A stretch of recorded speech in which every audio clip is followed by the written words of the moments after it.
오늘 말씀은 감람산과 다윗이라고 하는 제목으로 함께 말씀을 나누겠습니다. 이제 점점 여름이 되면서 날이 이제 점점 더워지게 되죠. 무더운 여름이 되잖아요. 그러면 한국에서는 이제 태풍 걱정을 하지요. 또 미국에서도 이제 동부 쪽에 태풍이 있고 그런데 이 태풍이 왜 일어나는가 하면 지구가 자전을 하면서 태양의 주위를 돌잖아요. 이러면서 낮과 밤이 생기고 계절의 변화가 생긴다고요. 그리고 이 지구가 돌면서 태양으로부터 이제 받는 열이 있는데 이 열량의 차이가 있어요. 열량의 차이가 있다 보니까 이 대륙 그리고 바다 그리고 적도 지방하고 극지방 북극 남극 이런 데하고 그 어떤 지역 조건에 따라서 열량이 균일하지 않다고요. 불균형이 생기는 거예요. 어떤 때는 어떤 곳은 열량이 많이 있게 되고 어떤 곳은 열량이 적고 이게 불균형이 일어나요. 그래서 그 불균형을 해소하기 위해서 비가 오는 거고 눈이 내리고 또 바람이 불고 기온이 오르고 내리고 그러는 거예요. 그런데 여름이 되잖아요. 이 여름이 되면 적도 부근에 극지방보다는 태양열이 집중적으로 더 많이 태양열이 비치게 되니까 막대한 열 에너지가 축적이 되는 거예요. 이러니까 이 열량의 불균형 이것을 없애기 위해서 저위도, 그러니까 적도 지방이라든가 아열대 지방, 이 저위도 지방 지역이잖아요.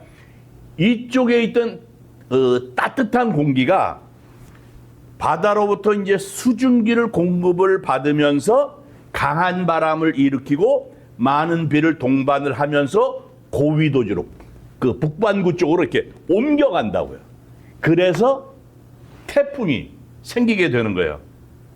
그러니까 태풍이 만들어지지 않으면 지구가 이 열량의 불균형으로 해서 균형을 잡지 못하기 때문에 사실은 더 큰 어려움을 겪게 되는 거예요. 그리고 태풍이 오게 되면 바다 깊은 곳까지 막 흔들리고 파헤쳐진다고요. 그래서 바다 밑에 깔린 오염이라든가 이런 것들이 뒤집혀지면서 깨끗이 청소가 되죠. 그러면서 거기서 새로운 생명들이 움틀 수 있게 되는 거예요.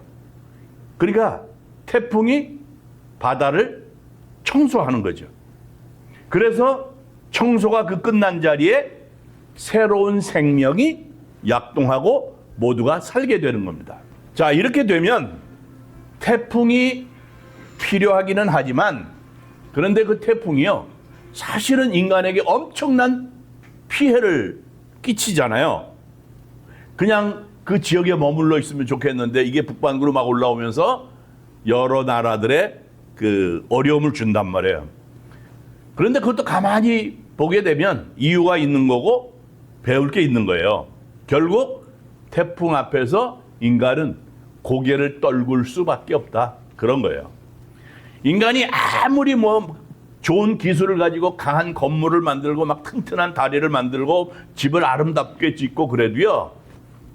태풍이 확 불어오게 되면 결국 인간이 교만할 수 없다. 인간은 교만할 수 없는 존재다. 이런 걸 생각하게 되죠. 그래서 그저 모든 것을 섭리하시는 전지전능하신 절대자 하나님을 생각할 수 있어야 되고 그리고 자연을 통해서 하나님의 세미한 음성과 메시지를 들을 수 있어야 된다 하는 거죠. 다윗은 성경에 나오는 위대한 인물들 가운데 한 사람이지만 다윗도 연약한 인간이라고요.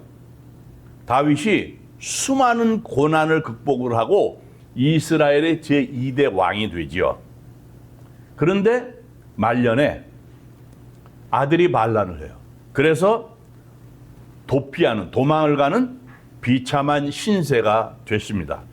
그때가 다윗이 한 60세 정도 됐을 때요.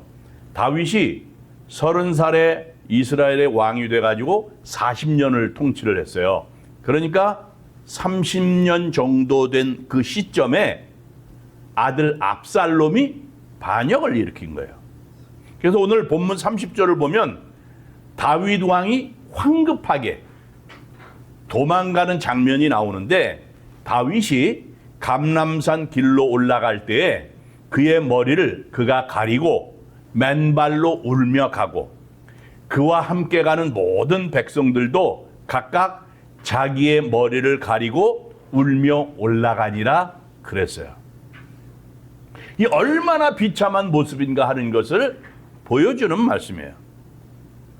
다윗이요, 전쟁을 하면서 패한 적이 없어요. 적군에게 등을 돌리고 달아난 적이 없다고요. 그런데 지금 예루살렘을 버리고 도망을 가는 거예요. 만약에 다윗이 예루살렘에서 내가 죽겠다, 죽기를 각오하고 끝까지 버텼다고 한다면 예루살렘이 황폐해졌을 거고 수많은 이스라엘 사람들이 내전으로 인해서 죽고 말았을 거예요. 그래서 다윗이 이러한 것을 피한 거예요. 지금 다윗이 감람산으로 도피를 하고 있어요. 감람산으로. 감람산 하면 우리가 생각하는 게 뭔가 하면 신약 시대에 더 유명하죠, 사실은. 예루살렘이 내려다 보이는 감람산은 예수님께서 기도하셨던 곳이고 예수님께서 휴식을 취하시고 하셨던 곳이에요. 그곳에서, 그 감람산에서 예수님께서 땀방울이 핏방울이 되도록 기도를 하셨다고요. 하나님, 아버지, 이 잔을 내게서 지나가게 하시옵소서. 할만하시거든 이 잔을 내게 지나가게 하옵소서. 그러한 기도를 하나님 앞에 드렸잖아요. 최후의 만찬을 마치고 나서. 그리고 거기서요, 가룟 유다가 배반을 해서 대제사장에게 넘겨주잖아요.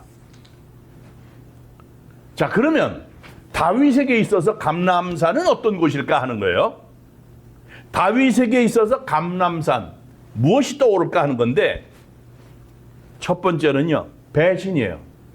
예수님께서 배신당하는 것처럼 배신당했어요. 배신이에요. 그것이 생각돼요. 자, 오늘 본문은요, 다윗의 생애 가운데서 아주 중요한 그 사건입니다.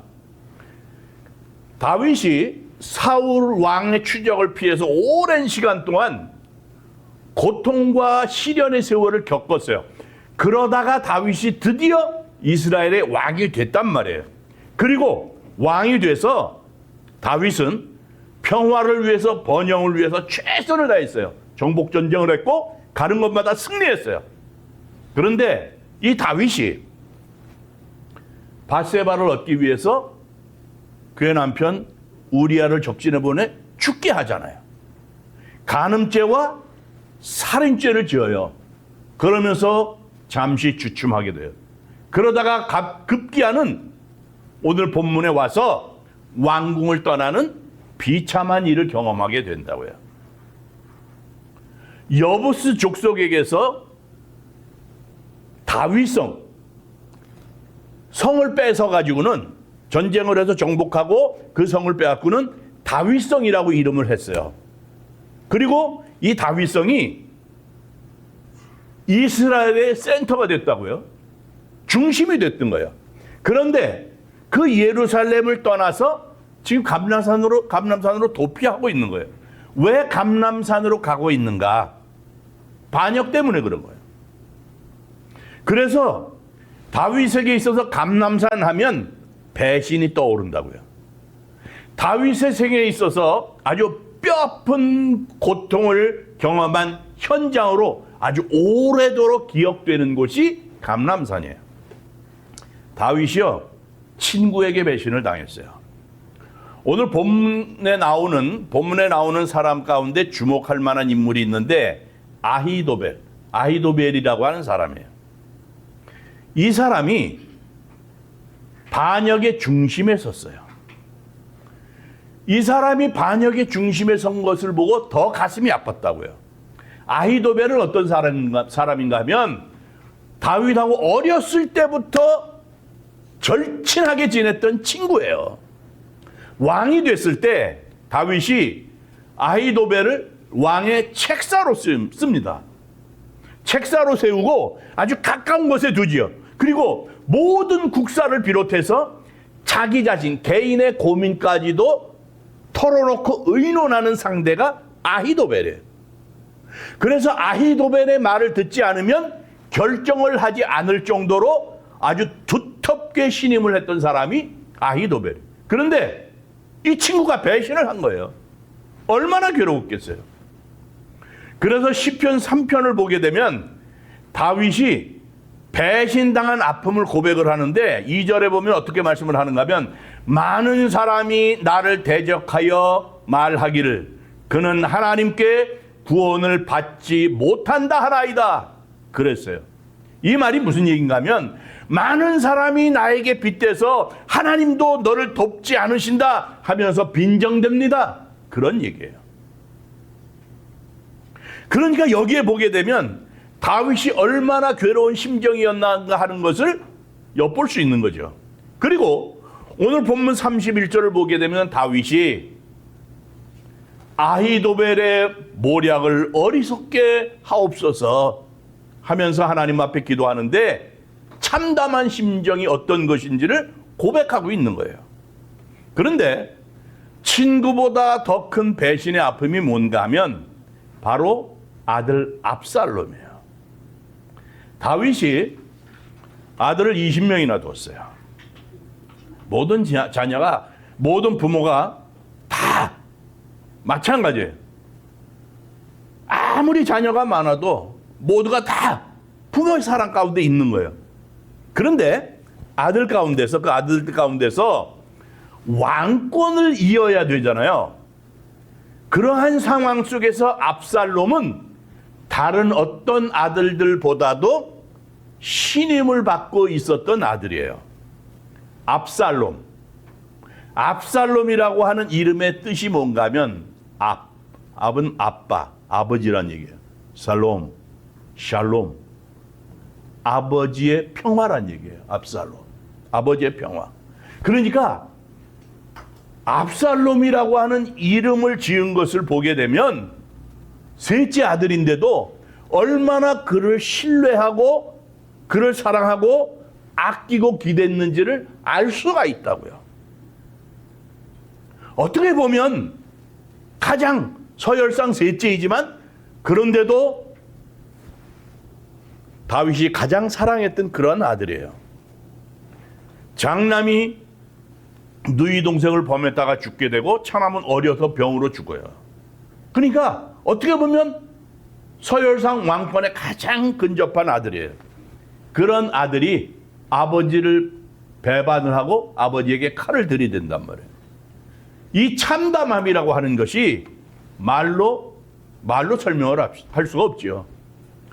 친구에게 배반을 당하지요. 아들에게 배반을 당합니다. 그런 고통을 안고 다윗이 예루살렘을 떠나서 감람산으로 올라가고 있는 거예요. 모든 사람이 다 그렇죠. 일반적으로 그냥 평상시에 어떤 사람에게 배신을 당했어요. 배신을 당했다 그러면 얼마나 괴로워요. 참기 힘들죠. 배신을 당했다고 한다면. 그런데 정말 믿었던 사람이에요. 믿었던 사람한테 배신을 당했단 말이에요. 그게 얼마나 더 참담하겠어요. 그 배신이라고 하는 게 얼마나 비겁한 거고 그것이 얼마나 악한 거고 그것이 얼마나 가슴을 아프게 하는 건지 다윗이 지금 그 심정으로 감람산에 올라가고 있는 거예요. 자, 이런 배신이 생각나는 감람산을 보면서 우리가 생각할 것이 뭔가 하면 우리는 무엇보다도 배신하는 일이 없어야 되겠다라고 하는 생각을 하게 되죠. 신의를 저버린다? 이것처럼 비겁한 행동도 없다고요. 그래서 우리는 주님을 실망시키거나 배신하지 말아야 되죠. 그런 면에서 보게 되면 주님의 제자들 있잖아요. 정말 주님의 마음을 아프게 했던 사람들이잖아요. 3년을 예수님과 함께 다니면서 먹고 자고 예수님께 가르침을 받았어요. 수많은 병자들이 고쳐지는 그 상황 속에 있었고요. 죽은 사람을 살리는 그 현장 속에 그들이 있었잖아요. 그런데 예수님이 십자가에 달리게 되니까 다 배반하고 도망가잖아요. 얼마나 주님의 마음이 아프셨을까? 자, 우리는 주님의 사랑을 받는 사람들이에요. 하나님의 은혜 아래 사는 사람들입니다.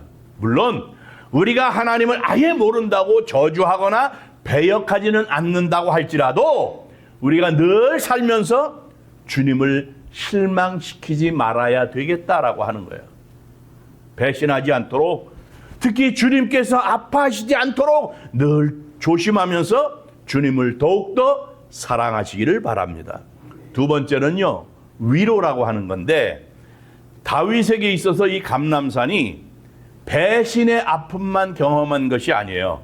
거기서 큰 위로를 받는다고요. 지금 이 상황이, 이 순간이 다윗에게는 모든 것이 절망적인 것처럼 보이지요. 그런데 그것이 전부가 아니에요. 사실은 그의 생애 가운데서 이것보다 더 큰 위로가 없었을 거예요. 특별히 배신과 반역의 아픔 가운데서 받는 위로이기 때문에 더욱더 큰 힘이 됐습니다. 그래서 다윗에게 있어서 감람산은요, 평생 잊지 못할 곳이라고요. 그가 받은 위로가 어떤 위로인가 보자고요. 먼저 다윗이 그를 지지하는 사람들, 백성들의 위로를 받았어요. 30절에 다시 보면 다윗이 예루살렘을 떠나서 감람산으로 갈 때 함께 울면서 따라갔던 사람들이 있었다는 거예요. 거기에는 아히도벨, 반역했던 그 아히도벨 못지않게 절친했던 친구인 후세를 비롯해서 다윗의 충신들도 있었고요. 오랫동안 함께했던 정치적인 동지들도 있었어요. 그리고 왕궁에서 함께 먹고 지내며 가까이 했던 그런 사람들도 있었고요. 이런 모든 사람들이 다윗을 외롭지 않게 했어요. 힘들고 어려워서 눈물을 흘릴 수밖에 없는 그러한 때에 그들도 같이 울면서 다윗을 따라갔어요. 배신당한 아픔으로 외롭고 아파할 때 다윗의 편이 돼서 위로했던 사람들이 있어요. 이 사람들의 위로가 있기 때문에 힘을 얻을 수 있는 거예요. 아마 이런 사람도 없었다라고 한다면 어쩌면 인생을 포기할 수 있는 그러한 상황이었을 수도 있단 말이에요. 이 사람들의 위로가 얼마나 컸는지 몰라요. 그 사람들의 따뜻한 위로의 한마디, 간절한 기도 얼마나 힘이 되는지 모른다고요. 그래서 우리도 서로가 서로를 위해서 힘이 되고 격려가 되는 존재로서 아름다운 신앙의 공동체를 이루어 가야 될 줄로 믿습니다. 그런데요, 무엇보다도 다윗에게 있어서 가장 큰 위로가 뭔가 하면 하나님이셨어요. 다윗은 하나님의 사람이었다고요. 하나님의 자녀고 하나님의 백성이에요. 하나님의 자녀, 하나님의 백성으로서 하나님을 소망 삼고 살았어요. 그래서 힘들고 어려운 과정을 다 하나님을 소망 삼고 견뎌냈다고요. 지금까지 하나님께서 다윗을 붙잡고 계셨고요. 다윗도 하나님을 신실하게 섬기면서 살아왔어요. 평온할 때도 함께 하신 그 하나님께서 힘들고 어려울 때 더욱 함께 하신 그 하나님을 의지하고 다윗이 살았다고요. 기쁠 때 찬양을 부르게 하신 그 하나님, 그 하나님께서 슬플 때는 하나님께 기대어 설 수 있게 하신 하나님, 그 하나님을 의지하고 살았다고요. 그 하나님께서 힘을 주신 거예요. 여러분, 사방으로 막 우겨 쌓임을 당해도요, 하늘을 막을 수는 없어요. 뻥 뚫려져 있는 하늘에서 내려오는 참된 평화, 은혜와 위로가 다윗의 육체와 영혼을 감싸 주었다고요. 그래서 다윗은 사망의 음침한 골짜기를 걸어간다고 할지라도, 그러한 참담한 상황이라고 할지라도 하나님의 위로로 힘을 얻고 다시 일어섰다고요. 우리 인간은요, 위로를 받아야 되는 존재예요. 특별히 힘들고 어렵잖아요. 그러면 더욱더 위로를 받아야죠. 왜 그런가 하면 인생이라고 하는 그 자체가, 사실 인생 자체가 고난이고 슬픔이라고요. 사람이라고 하는 존재가 실패 때문에 넘어지는 게 아니에요. 범죄 때문에 넘어지는 게 아니에요. 위로를 받지 못해서 낙심한다고요. 위로를 받지 못해서 절망을 하는 거예요. 그래서 인간은 위로를 받아야 돼요. 특별히 그리스도인들은 더욱더 큰 위로를 받아야 돼요. 그래서 하나님께서 이스라엘 백성들이요, 비록 범죄했어요. 이들이 범죄해서 하나님의 심판을 받고 결국은 나라가 멸망을 하고 포로로 잡혀가게 된다고요. 그러한 이스라엘이지만 하나님께서 그들에게 경고와 함께 위로의 메시지를 선포하시는데, 이것이 바로 이사야 40장 1절의 말씀인데, 이사야 선지자를 통해서 이렇게 말씀을 해요. 너희는 위로하라. 내 백성을 위로하라. 여러분, 위로받으시기 바랍니다. 힘들고 어렵잖아요. 더 큰 위로를 받으시기 바랍니다. 무엇보다도 하나님의 위로가 넘치시기를 바랍니다. 하나님이 언제나 우리와 함께 하십니다. 기쁠 때도 어려울 때도 분명히 하나님께서는 우리와 함께 하십니다. 그 하나님께서 영원토록 우리 곁에 계십니다. 주의 이름을 부르는 것, 이것이 얼마나 큰 힘이 되고 위로가 되는지 몰라요. 주야 하면서 주의 이름을 부르면요, 힘이 넘치게 된다고요. 내 안에 위로가 생기고요, 감사가 있고요, 기쁨이 생기게 돼요. 그래서 우리는 절망하지 않는 거예요. 아프더라도 치유가 되는 거고, 힘들더라도 약해지질 않아요. 슬프더라도 낙심하지 않습니다. 왜? 하나님이 계시니까. 하늘의 위로가 넘치기 때문에 그런 겁니다. 세 번째로 감람산 하면 다윗에게 있어서 생각하는 것이 뭔가 하면 회개예요, 회개. 자, 오늘 이 반역의 사건을 보면서, 압살롬이 반역을 했어요. 반역을 하는 이 사건을 보면서 어찌 보면 이해되지 않는 부분이 있을 수 있죠. 반란이 일어났잖아을 그럼 반란군을 바로 진압을 해야 되잖아요. 다윗의 사람들, 다윗의 신하들이 이번 기회에 배신한 사람들 단칼에 처단을 해야 된다고 하는 이야기를 하지요. 그런데 다윗이 대결하는 것보다 도피합니다. 도피를 택해서 예루살렘을 떠나요. 힘이 없었던 것도 아니고요, 민심이 떠난 것도 아니고요. 그런데 왜 그랬을까?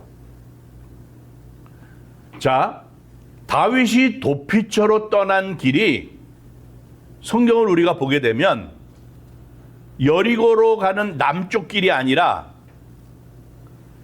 북동쪽의 길인데, 왜?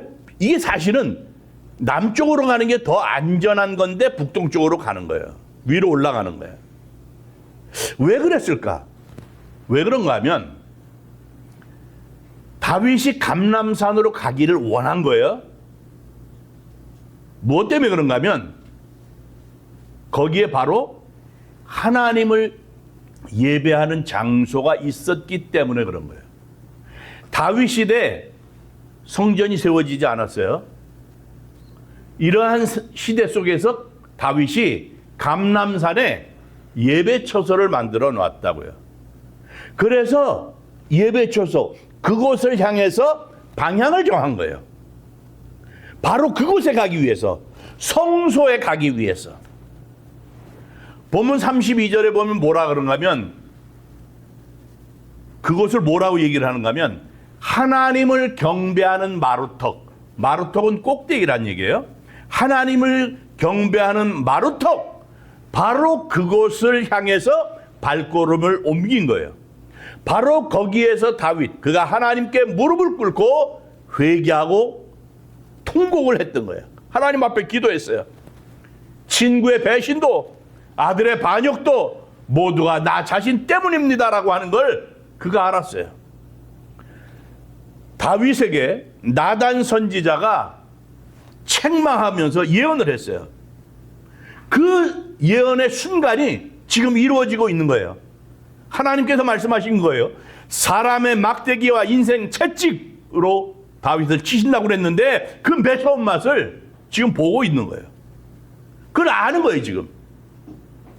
그래서 바로 이 순간에 내가 하나님 앞에 회개하는 것만이 유일한 대안이다라고 하는 것을 알고 있는 거예요. 그래서 다윗은 예루살렘을 떠나는 그 순간부터 회개의 마음을 가졌던 거예요. 30절을 보게 되면 예루살렘을 빠져나가면서 머리를 가리고 울고 맨발로 걸어갔다는 거예요.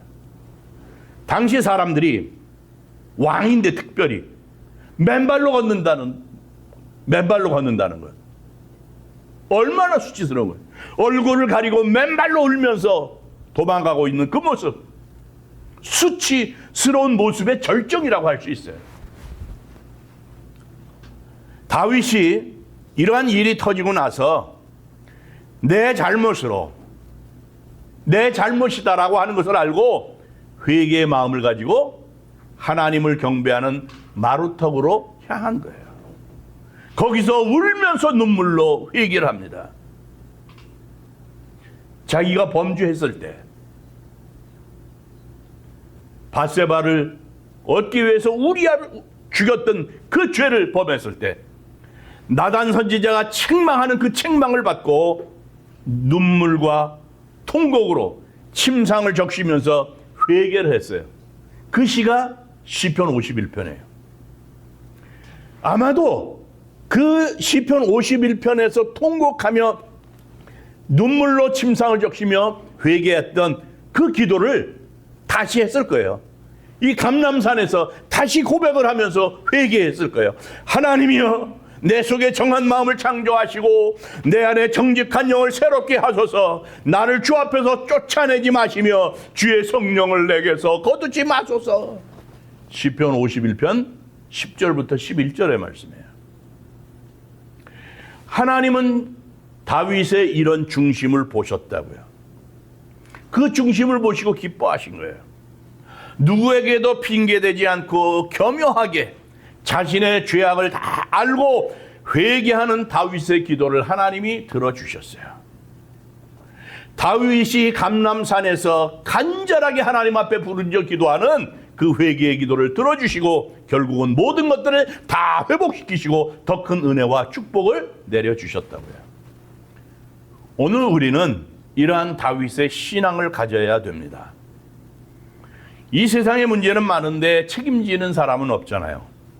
모두가 자기의 잘못은 없는 것처럼 말하는 세상이에요. 늘 핑계대고 합리화하고 그러다 보니까 문제 해결이 더디어지고 문제가 더 오래가고 내 탓이요? 이렇게 말하는 사람이 없는 그런 시대를 우리가 살잖아요. 어쩌면 이러한 시대 속에서 모든 문제는 바로 그리스도인인 우리들의 문제일지도 모른다라고 하는 그러한 생각을 할 수 있어야 된다는 거예요. 그러니까 모든 것이 내 잘못으로 인식되는 것에서부터 출발할 수 있어야 된다는 거예요. 내가 하나님 앞에 더 기도해야 되는데, 더 하나님 편에 섰어야 되는데 그러지 못한 나 자신을 돌아볼 수 있어야 된다는 거예요. 나라도 그렇고 교회도 그렇고 가정도 그렇고 내 삶도 그렇고 모두가 나부터 시작해야 된다는 거예요. 그래서 우리는 더욱더 나를 돌아보고 회개할 수 있어야 된다는 거예요. 다윗처럼 하나님을 경배하는 마루턱을 찾을 수 있어야 된다는 거예요. 거기서 주님께 엎드려 눈물로 통회 자복하고 회개할 수 있어야 된다는 거예요.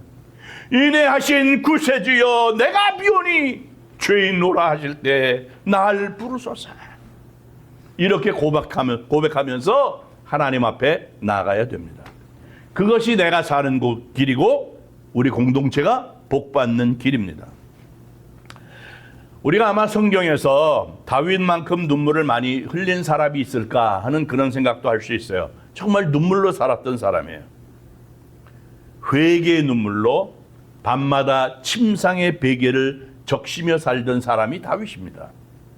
그런 다윗이 시편 56편 8절에서 어떻게 고백을 하는가 하면 나의 눈물을 주의 벽에 담으소서 이렇게 고백했어요.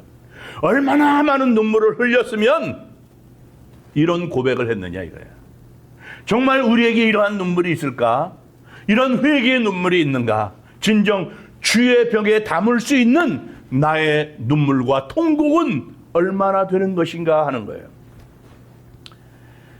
감람산, 이곳은 배신과 위로와 회개가 생각나는 곳이에요. 사랑하는 성도 여러분, 이제 우리 모두 하나님을 경배하는 마르톡으로 가야 될 줄 믿습니다. 거기서 회개의 눈물과 통곡으로 주님을 찾아야 됩니다. 또한 거기에서 하나님의 위로하심을 받고 하나님의 치유하심을 경험하시기를 바랍니다. 그런 다음에 다시는 주님을 배신하거나 주님을 실망시키지 않겠다고 다짐할 수 있어야 됩니다. 다윗의 생애에 평생 잊지 못할 현장이었던 이 감람산, 하나님을 경배하는 마루턱을 묵상하면서 이 한 주간도 승리하는 하나님의 백성들이 되시기를 주님의 이름으로 축원합니다.